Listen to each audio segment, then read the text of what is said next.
Hey, so I just got out of a pretty cool meeting. I met this lady. She's owned multiple businesses. She started when she was like 15 years old, had some interesting circumstances that led her into the business world at a super young age, and she's seen it all. She's started and scaled businesses up and sold them. She's had others that completely crashed and burned and was even homeless for a while. But she told me the secret of her success, and it was pretty cool. Her secret is this. She sets a goal of what she wants to accomplish. Then she looks from that goal and breaks it down into steps, and then she focuses on that first step and she keeps working on it until she gets that done. And she's aggressive at staying focused on that goal, big term, but also that individual step. The other thing she told me is she works to master something before she moves on to a bunch of others. So right now in her current business that she's running, I think she said she had somewhere in the 20s area, like 28, 29 different marketing advertising channels that she's using.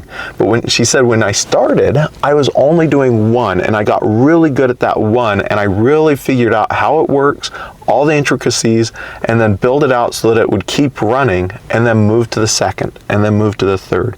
So rather than just trying to shotgun everything and take that broad approach where she's doing a lot of different things and doing them halfway, her approach is get laser focused, get it figured out, get the process, and then move on to the next step. So she stepped in, and in a third of the time of her competition, grew her business to be the same size as the competition that she's working against in the local market.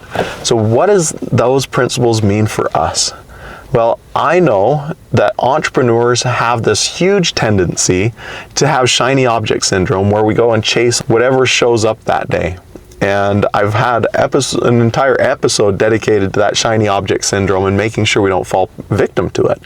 But this lady is a true case study in the benefit and the strength that comes from actually staying focused on what we should be doing rather than letting distractions come in and water down our effort. So that's one principle that I gathered from it. The other principle is having that vision.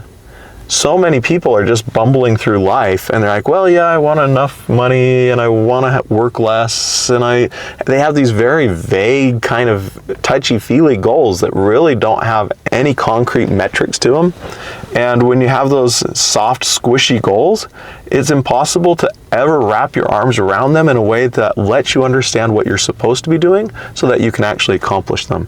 When you have the concrete goals, when you have the concrete steps identified, and you can then tell yourself, I need to master this thing, it's so much easier to stay focused on it and to adjust and to study it from different angles and to find out what the experts say and to be able to really dive in, sink your teeth into it, and become successful in it.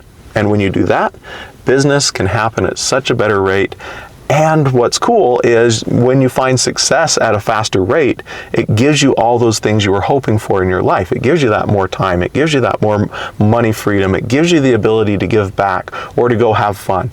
So if you're looking for all those things, more time, more money, give back, have fun, then you need to really zone in, find that vision, break it into goals, and then stay laser focused on those goals.